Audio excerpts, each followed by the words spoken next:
Guys அவ்வளவுதான் வந்தாச்சு.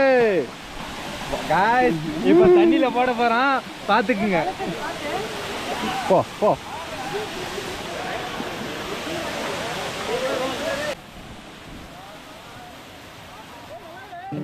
இயற்கையின் மொழிகள் புரிந்துவிடு, மனிதரின் மொழிகள் தேவையில்லை. இதயத்தின் மொழிகள் புரிந்துவிடு, மனிதர்க்கு மொழி